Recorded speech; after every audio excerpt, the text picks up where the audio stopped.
श्री रामेश्वर महादेवाय नमः। ओम श्री रामेश्वर महादेवाय नमः। ओम श्री रामेश्वर महादेवाय नमः। आप सभी को फिर से इस भजन में, इस कथा में स्वागत है। इस सत्संग में आप सभी का स्वागत है और उम्मीद है आप सब अच्छे होंगे। और महादेव और सच्चिदानंद श्री रघुनाथ जी से विनती है कि आपके और आपके परिवार के ऊपर सदा वो अपनी कृपा बरसा दें। इसके पहले हम लोगों ने सुना कि बारात आ चुकी है जनकपुर, और जनकपुर के बाहर एक जनवासा बनाया गया जहां बारात रुकी हुई है। फिर यहाँ से अगवानी करने गए, दशरथ जी से मिले, इधर से राम जी, लक्ष्मण जी, विश्वामित्र जी गए, दशरथ जी से मिले, वशिष्ठ जी से मिले और बाकी अपने भाइयों से मिले। उसके बाद फिर वापस आए। ब्रह्मा जी ने लगन पत्रिका बनाई जो नारद जी के हाथों से जनक जी के पास भेजवाया, और फिर शादी का दिन नज़दीक आया। फिर लोग आके दशरथ जी से बोले तो दशरथ जी का फिर बारात वहाँ से सजा और जनकपुर पहुँचा। अब आगे हम लोग कथा शुरू करेंगे। परिछावन, जब जनकपुर पहुँचा तब परिछावन के लिए कैसे कैसे आ रहे हैं लोग, ये आपको बताते हैं। सजी आरती अनेक विधि, मंगल सकल समारी, चली मुदिति परिछनी, करण गज गामिनी बरनारी। अनेक प्रकार से आरती सजाकर और समस्त मंगल द्रव्यों को यथा योग्य सजाकर, गजगामिनी अर्थात हाथी की सी चाल वाली उत्तम स्त्रियां आनंद पूर्वक परिछने के लिए चल दी। सभी स्त्रियां चंद्रमुखी अर्थात चंद्रमा के समान मुख वाली, और सभी मृगलोचनी अर्थात हिरण की सी आंखों वाली है जो परिछावन के लिए जा रही है। और सभी अपने शरीर की शोभा से रीति के गर्व को छुड़ाने वाली है। रंग रंग की सुंदर साड़ियां पहने हैं और शरीर पर सब आभूषण सजे हुए हैं। उन जो जा रही हैं आरती करने, परिछावन करने, उन सब जो औरतें हैं, जो सुंदर लड़कियां हैं, ऐसे ऐसे सजी हुई है। समस्त अंगों को सुंदर मंगल पदार्थों से सजाए हुए वे कोयल को भी जलाते हुई अर्थात मधुर स्वर से गान कर रही हैं। कंगन, करधनी और नुपुर बज रहे हैं। स्त्रियों की चाल देखकर कामदेव के हाथी को भी लज्जा आ जाता है, ऐसे स्त्रियों की चाल है। अनेक प्रकार से बाजे बज रहे हैं। आकाश और नगर दोनों स्थानों में सुंदर मंगलाचार हो रहे हैं। सच्ची इंद्राणी, सरस्वती, लक्ष्मी, पार्वती और जो स्वभाव से ही पवित्र और सयानी देवांगनाएं थीं, वे सब कपट से स्त्री का वेश बनाकर रानीवास में जा मिली और मनोहर वाणी से मंगलगान करने लगी। अर्थात इंद्राणी, सरस्वती, लक्ष्मी जी, पार्वती माता, ये जितने थी, ये अपनी रूप बदल कर उन स्त्रियों के समूह में जाकर मिल गई, और ये सब माताएं भी अपने अपने मुख से मंगलगान करने लगी। जब कोई हर्ष के विशेष वश थे, अतः किसी ने उन्हें पहचाना नहीं। सब लोग इतने खुशहाल थे कि कोई ध्यान ही नहीं दिया कि इसमें माता लक्ष्मी जी, इंद्राणी, सरस्वती और माता पार्वती जी भी अपनी रूप बदल कर आ गई हैं। कौन किसे जाने पहचाने, आनंद के वश हुई सब दुल्ह बने हुए ब्रह्मा का परिछावन करने चली। मनोहर गान हो रहे हैं, मधुर मधुर नगाड़े बज रहे हैं, देवता फूल बरसा रहे हैं। बड़ी अच्छी शोभा है, चारों तरफ से देखने बड़ी सुंदर वह दृश्य लग रहा है। आनंद कंद दुल्हे को देखकर सब स्त्रियां हृदय में हर्षित हुई। उनके कमल सरीखे नेत्रों में प्रेमासुओं का जल उमड़ आया और सुंदर अंगों में पुलकावली छा गई। श्री रामचंद्र जी का वर वेश देखकर सीता जी की माता सुनैना जी के मन में जो सुख हुआ, उसे हजारों सरस्वती और शेष जी 100 कल्पों में भी नहीं कह सकते। अर्थात लाखों सरस्वती और शेष लाखों कल्पों में भी नहीं कह सकते। मंगल अवसर जानकर नेत्रों के जल को रोके हुए रानी प्रसन्न मन से परिछावन कर रही है। वेदों में कहे हुए तथा कुल आचार के अनुसार सभी व्यवहार रानी ने भली भांति किए। जो प्रथा थी वो रानी ने उस प्रथा के अनुसार वो सारे काम किए। पंच शब्द, अब ये पंच शब्द क्या है? तंत्री, ताल, झांझ, नागरा और तुरही, इन 5 प्रकार से बाजू के शब्द पंचध्वनि, वेद ध्वनि, वंदी ध्वनि, जय ध्वनि, शंख ध्वनि और हुलु ध्वनि और मंगलान हो रहे हैं। नाना प्रकार के वस्त्रों के पावड़े पड़ रहे हैं। उन्होंने रानी आरती करके अर्घ दिया। तब श्री रामचंद्र जी ने मंडप में पधारा। दशरथ जी अपनी मंडली सहित विराजमान हो गए वहां पे। उनके वैभव को देखकर लोकपाल भी लजा गए। समय समय पर देवता फूल बरसा रहे हैं और भूदेव ब्राह्मण समय अनुकूल शांति पाठ भी कर रहे हैं। आकाश और नगर में शोर मच रहा है। अपनी पराई कोई कुछ भी नहीं सुनता। सब इस प्रकार श्री रामचंद्र जी मंडप में आए और अर्घ्य देकर आसन पर बैठाए गए। आसन पर बैठाकर आरती करके दूल्हे को देखकर स्त्रियां भी बहुत सुख पा रही हैं। वे ढेर के ढेर मणि, वस्त्र और गहने निछावर करके मंगल गीत गा रही हैं। ब्रह्मा आदि श्रेष्ठ देवता ब्राह्मणों का वेश बनाकर कौतुक देख रहे हैं। अर्थात ब्रह्मा जी और जो श्रेष्ठ ब्राह्मण थे वे वेश बनाकर कौतुक देख रहे हैं, वहां की लीलाएं देख रहे हैं। वे रघुकुल रूपी कमल के प्रफुल्लित करने वाले सूर्य श्री रामचंद्र जी की छवि देखकर अपना अपना सफल जीवन मान रहे हैं। नाई, बारी, भाट और नट श्री रामचंद्र जी की निछावर पाकर आनंदित हो सिर नवाकर आशीष देते हैं। उनके हृदय में हर्ष समाता ही नहीं है। वैदिक और लौकिक सब रीतियां करके जनक जी और दशरथ जी बड़े प्रेम से मिले। दोनों महाराज मिलते हुए बड़े ही शोभित हो रहे हैं। कभी उनके लिए अपना उपमा खोज खोज कर लजा गए। अर्थात कभी ऐसा कोई शब्द नहीं खोजे जो इस स्थिति को, इस समय को बता सके। ऐसे सुशोभित हो रहे हैं जनक जी और दशरथ जी। जब कहीं भी उपमा नहीं मिली तब हृदय में हार मानकर उन्होंने मन में यही उपमा निश्चित की कि इनके समान यही हैं, यानी ये खुद से ही खुद का उपमा है। समधियों का मिलाप या परस्पर संबंध देखकर देवता अनुरक्त हो गए और फूल फिर बरसाकर यश गाने लगे। और वो कहने लगे, देवता क्या कहते हैं, जब से ब्रह्मा जी ने जगत को उत्पन्न किया तब से हमने बहुत विवाह देखे और सुने भी, परंतु सब प्रकार से समान साज समाज और बराबरी के पूर्ण समता युक्त समधि तो आज ही देखे हैं। मतलब समधि आज दोनों जो हैं एक दूसरे के, आज ही एक ऐसे मिले हैं जो एक दूसरे के हर चीज में बराबर हैं। इसके पहले बहुत से विवाह हमने देखे लेकिन ऐसा नहीं देखा, ऐसा देवताओं कह रहे हैं। देवताओं की ये सुंदर सत्यवाणी सुनकर दोनों और अलौकिक प्रीति छा गई। सुंदर पावड़े और अर्घ्य देते हुए जनक जी दशरथ जी को आदर पूर्वक मंडप में ले आए। मंडप को देखकर उसकी विचित्र रचना और सुंदरता से मुनियों के मन भी हरे रह गए, अर्थात मोहित हो गए। सुजान जनक जी ने अपने हाथों से ला लाकर सबके लिए सिंहासन रखे। उन्होंने अपने कुल के इष्ट देवता के समान वशिष्ठ जी की पूजा की और विनय करके आशीर्वाद प्राप्त किया। विश्वामित्र जी की पूजा करते समय परम प्रीति की रीति तो कहते ही नहीं बनती। राजा ने वामदेव आदि ऋषियों को प्रसन्न मन से पूजा किया, सभी को दिव्य आसन दिए और सबसे आशीर्वाद प्राप्त किया। फिर उन्होंने कौशलाधीश राजा दशरथ जी की पूजा उन्हें इस महादेव जी के समान जान करके कोई दूसरा भाव ही नहीं था। तदंतर उनके संबंध से अपने भाग्य और वैभव के विस्तार की सराहना करके हाथ जोड़कर विनती की और बड़ाई भी की। राजा जनक ने सब बरातियों का समधि दशरथ जी के समान ही सब प्रकार से आदर पूर्वक पूजन किया और सब किसी को उचित आसन दे दिए।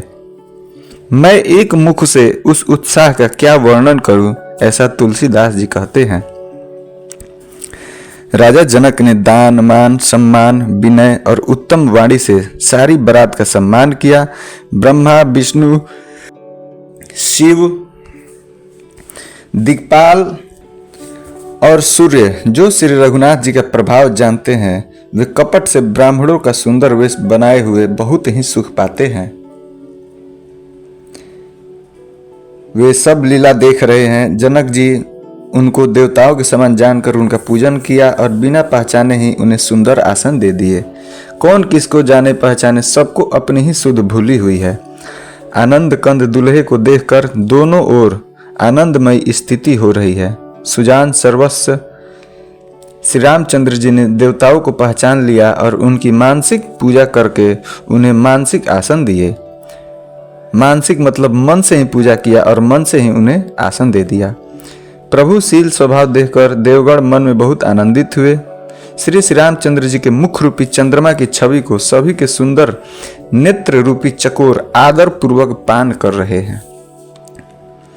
प्रेम और आनंद कम नहीं है, अर्थात बहुत है।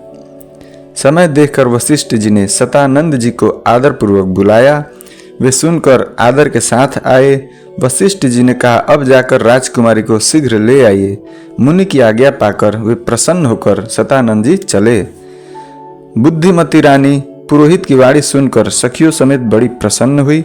ब्राह्मणों की स्त्रियों और कुल की बूढ़ी स्त्रियों को बुलाकर उन्होंने कुल रीति करके सुंदर मंगल गीत गाए।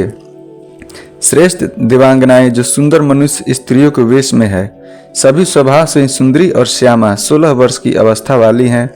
उनको देखकर रानीवास की स्त्रियां सुख पाती है और बिना पहचान के ही वे सबको प्राणों से प्यारी भी हो रही है। उन्हें पार्वती, लक्ष्मी और सरस्वती के समान जानकर रानी बार बार उनका सम्मान करती है। रानीवास की स्त्रियां और सखियां श्री सीता जी का श्रृंगार करके मंडली बनाकर प्रसन्न होकर उन्हें मंडप में लेकर चल दी। कितना सुंदर दर्शन है वहां का। कल्पना कीजिए कैसे विवाह हो रहा है। सुंदर मंगल का साज सजकर रानीवास की स्त्रियां और सखियां आदर सहित सीता जी को लिया चली। सभी सुंदरियां 16 श्रृंगार किए हुए मतवाले हाथी की सी चाल से चलने वाली उनके मनोहर गान को सुनकर मुनि भी ध्यान छोड़ देते हैं और कामदेव की कोयले भी लजा जाती है। पायजेब, पैजनी और सुंदर कंकड़ ताल की गति पर बड़े सुंदर बज रहे हैं। सहज ही सुंदरी सीता जी स्त्रियों के समूह में इस प्रकार शोभा पा रही है मानो कि छवि रूपी ललनाओं के समूह के बीच साक्षात परम मनोहर शोभा रूपी स्त्री सुशोभित हो। श्री सीता जी का सुंदरता का वर्णन नहीं हो सकता, क्योंकि बुद्धि बहुत छोटी है और मनोहरता बहुत बड़ी है। रूप की राशि और सब प्रकार से पवित्र सीता जी को बारातियों ने जब आते देखा, सभी ने उन्हें मन ही मन प्रणाम किया। श्री रामचंद्र जी को देखकर तो सभी पूर्ण काम कृतज्ञ हो गए। राजा दशरथ जी पुत्रों सहित हर्षित हुए। उनके हृदय में जितना आनंद था राजा दशरथ जी का, वह भी नहीं कहा जा सकता। देवता प्रणाम करके फूल बरसा रहे हैं। मंगलों की मूल मुनियों के आशीर्वादों की ध्वनि हो रही है। गानों और नगाड़ों के शब्द से बड़ा शोर मच रहा है। सभी नर नारी और प्रेम आनंद में मग्न है। इस प्रकार सीता जी मंडप में आई। मुनिराज बहुत ही आनंदित होकर शांति पाठ पढ़ रहे हैं। उस अवसर की सब रीति व्यवहार और कुलाचार दोनों कुल गुरुओं ने किया। यानी वो अवसर पे जो रीति बनती है, जो व्यवहार बनता है और जो कुलाचार बनता है, ये सारे कुल गुरुओं ने किए। कुलाचार करके गुरुजी प्रसन्न होकर गौरी जी, गणेश जी और ब्राह्मणों की पूजा करा रहे हैं, अथवा ब्राह्मणों के द्वारा गौरी और गणेश की पूजा करवा रहे हैं। देवता प्रकट होकर पूजा ग्रहण करते हैं, आशीर्वाद देते हैं और अत्यंत सुख पा रहे हैं। मधुपर्क आदि जिस किसी भी मांगलिक पदार्थ की मुनि जिस समय भी मन में चाह मात्र करते हैं, सेवक गण उसी समय सोने की परातों में और कलश में भरकर पदार्थों के लिए तैयार रहते हैं। स्वयं सूर्य देव प्रेम सहित अपने कुल की सब रीतियां बता देते हैं और वे सब आदर पूर्वक की जा रही है। अर्थात जो जिस देवता का जो रीति होता है वो खुद ही देवता वहाँ पे भेष बदल के आए हैं और अपना अपना रीति बताते हैं कि ऐसे इस देवता की पूजा की जाती है। और वही देवता वहाँ पे अपनी रूप बदल कर आए हैं और वो जैसा बताते हैं देवता, उन देवता की पूजा उसी प्रकार हो रही है। इस प्रकार देवताओं की पूजा करा के मुनियों ने सीता जी को सुंदर सिंहासन दिया। श्री सीता जी और श्री रामचंद्र जी का आपस में एक दूसरे को देखना तथा उनका परस्पर प्रेम किसी को लख नहीं पड़ रहा। जो बात श्रेष्ठ मन बुद्धि और वाणी से भी परे है उसे कभी क्यों कर प्रकट करे। हवन के समय अग्निदेव शरीर धारण करके बड़े ही सुख से आहुति ग्रहण कर रहे हैं और सारे वेद ब्राह्मणों का वेश धर कर विवाह की विधियां बता देते हैं। खुद अग्निदेव वहाँ पे प्रस्तुत हैं और वही अपना नियम बता रहे हैं और वैसे ब्राह्मण को कर रहे हैं। जनक जी की जग विख्यात पटरानी और सीता जी की माता का बखान तो हो ही कैसे सकता है। सुयश सुकृत पुण्य सुख और सुंदरता सबको बटोर कर विधाता ने उन्हें सवार कर तैयार किया हो ऐसा लगता है। समय जानकर श्रेष्ठ मुनियों ने उनको बुलवाया। यह सुनते ही सुहागिनी स्त्रियां उन्हें आदर पूर्वक ले आईं। सुनैना जी जनक जी की पटरानी जनक जी की बाईं ओर ऐसी सोह रही हैं मानो हिमाचल के साथ मैना जी शोभित हो रही हो। पवित्र सुगंधित और मंगल जल से भर के सोने के कलश और मड़ियों की परातें राजा और रानी ने आनंदित होकर अपने हाथों से लाकर श्री रामचंद्र जी के आगे रखी। मुनि मंगलवाणी से वेद पढ़ रहे हैं। सुअवसर जानकर आकाश से फूलों की फिर झड़ी लग गई। दूल्हे को देखकर राजा रानी प्रेम मग्न हो गए और उनके पवित्र चरणों को पखारने लगे। अर्थात दूल्हे का पैर धुआ रहा है, धुलाई हो रही है पैर की। वे श्री राम जी के चरण कमलों को पखारने लगे। प्रेम से उनके शरीर में पुलकावली छा रही है। आकाश और नगर में होने वाली गान नगाड़े और जय जयकार की ध्वनि मानो चारों दिशाओं में उमड़ चली हो। जो चरण कमल कामदेव को शत्रु श्री शिव जी के लिए हृदय रूपी सरोवर में सदा ही विराजते हैं और जिनका एक बार भी स्मरण करने से मन में निर्मलता आ जाती है और कलयुग के सारे पाप भाग जाते हैं, और जिनका स्पर्श पाकर गौतम मुनि की स्त्री अहिल्या ने जो पापमयी थी परम गति पाई, जिन चरण कमलों का मकरंद रस गंगा जी शिव जी के मस्तक पर विराजमान है, जिसको देवता पवित्रता की सीमा बताते हैं। मुनि और योगी जन अपने मन को भंवरा बनाकर जिस चरण कमलों का सेवन करके मनवांछित गति प्राप्ति करते हैं, उन्हीं चरण कमलों को भाग्य के पात्र अर्थात बड़भागी जनक जी धो रहे हैं और यह सब देखकर सब जय जयकार कर रहे हैं।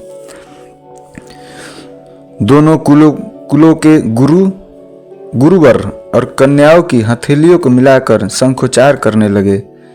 पानी ग्रहण हुआ देखकर ब्रह्मा आदि देवता मनुष्य और मुनि आनंद में भर गए। सुख के मूल दूल्हे को देखकर राजा रानी का शरीर पुलकित हो गया और हृदय आनंद से उमंग उठा।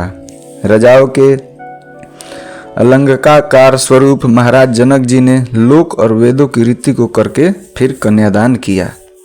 जैसे हिमवान ने शिव जी को पार्वती जी और सागर ने भगवान विष्णु को लक्ष्मी जी दी थी, वैसे ही जनक जी ने श्री रामचंद्र जी को सीता जी समर्पित किया, जिससे विश्व भर में सुंदर नवीन कीर्ति छा गई। विदेह जनक जी कैसे विनती करे, उस सांवली मूर्ति ने तूने सचमुच विदेह देह की शुद्ध बुद्ध से रहित ही कर दिया। विधि पूर्वक हवन करके गठजोड़ी की गई और भावरे होने लगी। जय ध्वनि, वंदी ध्वनि, वेद ध्वनि, मंगलयान और नगाड़े की ध्वनि सुनकर चतुर्देवगण हर्षित हो रहे हैं और कल्प वृक्ष के फूलों की वर्षा कर रहे हैं। वर और कन्या सुंदर भावरे दे रहे हैं। सब लोग आदर पूर्वक उन्हें देखकर नेत्रों का परम लाभ ले रहे हैं। मनोहर इस जोड़ी का वर्णन नहीं हो सकता।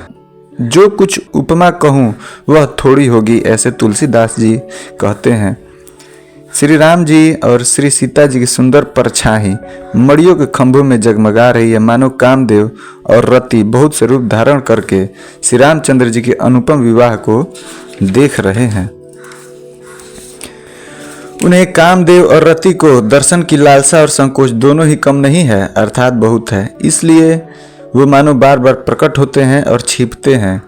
सब देखने वाले आनंद मग्न हो गए और जानकी जी की भांति सभी अपने सुध भूल गए। अर्थात जैसे जनक जी सुध अपनी भूल गए थे, सब लोग वहां देखने वाले अपनी अपनी सुध भूल गए। मुनियों ने आनंद पूर्वक भावरे फिराई और नेग सहित सब रीतियों को पूरा किया।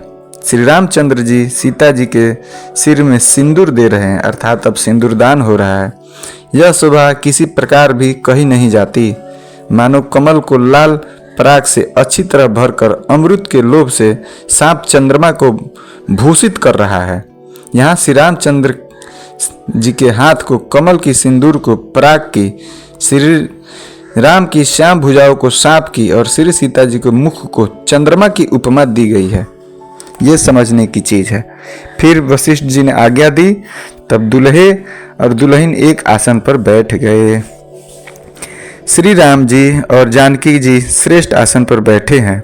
उन्हें देखकर दशरथ जी मन में बहुत आनंदित हो रहे हैं। अपने सुकृत रूपी कल्प वृक्ष में नए फल आए देखकर उनका शरीर बार बार पुलकित हो रहा है। 14 भुवनों में उत्साह भर गया। सबने कहा कि श्री रामचंद्र जी का विवाह हो गया। जीव एक है और यह मंगल महान है, फिर भी भला वह वर्णन करके किस प्रकार समाप्त किया जा सकता है। तब वशिष्ठ जी की आज्ञा पाकर जनक जी ने विवाह का सामान सजाकर मंडवी जी, श्रुतकीर्ति जी और उर्मिला जी, इन तीनों राजकुमारियों को बुला लिया। कुशध्वज की बड़ी कन्या मांडवी जी को, जो गुणशील सुख और शोभा की रूप ही थी, राजा जनक ने प्रेम पूर्वक सब रीतियां करके भरत जी को ब्याह दिया।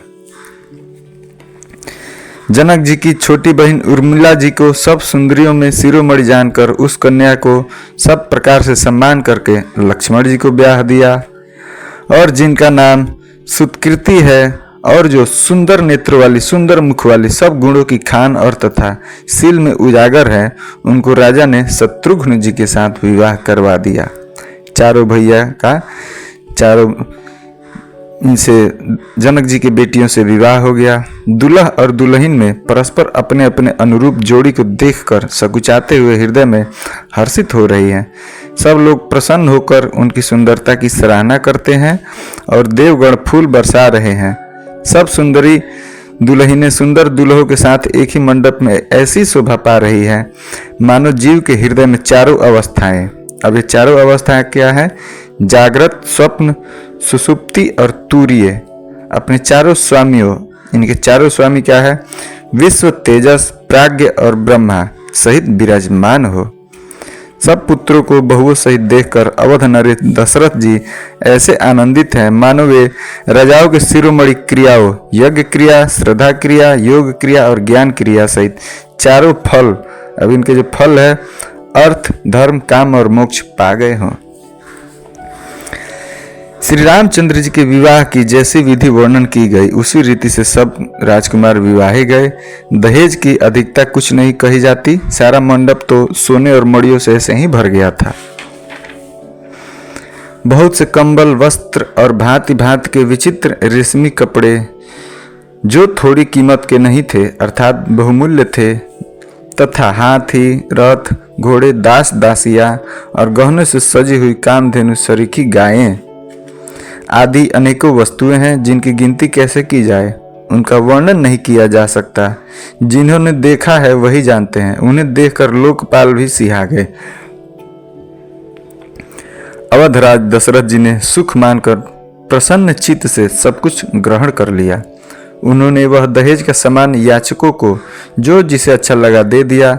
जो बच रहा वह जनवासे में चला आया। तब जनक जी हाथ जोड़कर सारी बारात का सम्मान करते हुए कोमल वाणी से बोले। क्या बोलते हैं? आदर, दान, विनय और बड़ाई के द्वारा सारी बारात का सम्मान कर राजा जनक ने महान आनंद के साथ प्रेम पूर्वक लाड़ दुलार करके मुनियों के समूह की पूजा एवं वंदना की। सिर नवाकर देवताओं को मनाकर राजा हाथ जोड़कर सबसे कहने लगे कि देवता और साधु तो भाव ही चाहते हैं, अर्थात वो प्रेम से ही प्रसन्न हो जाते हैं।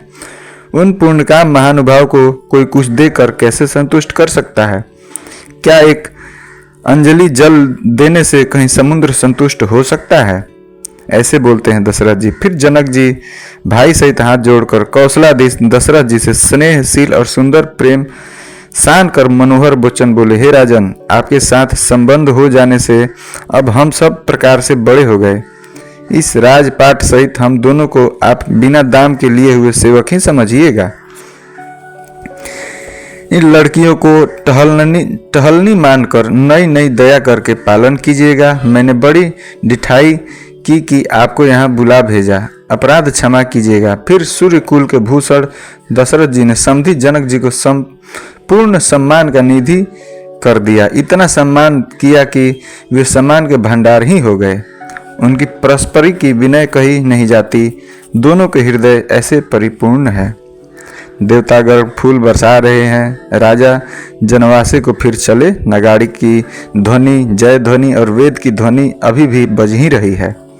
आकाश और नगर दोनों में खूब कौतूहल हो रहा है, अर्थात आनंद छा रहा है आकाश और नगर में।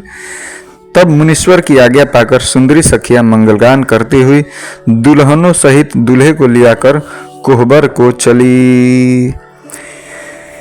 अब अगली कथा में हम लोग कोहबर वाला देखेंगे, फिर विदाई देखेंगे, आगे जो होता है। अभी प्रभु का नाम लेके इस कथा को विश्राम देते हैं यहाँ पे। बोलिए एक बार सियावर रामचंद्र की जय, पवन सुत हनुमान की जय, रामचारो भैया की जय, पिता दशरथ जी, पिता जनक जी की जय, माता कौशल्या, माता सुमित्रा, माता कैकेयी, माता सुनैना जी की जय, चराचर जीव की जय, अपने माता पिता की जय, अपने कुल देवी देवताओं की जय। जय जय श्री सीताराम। हर हर महादेव। जय शिव शंभु।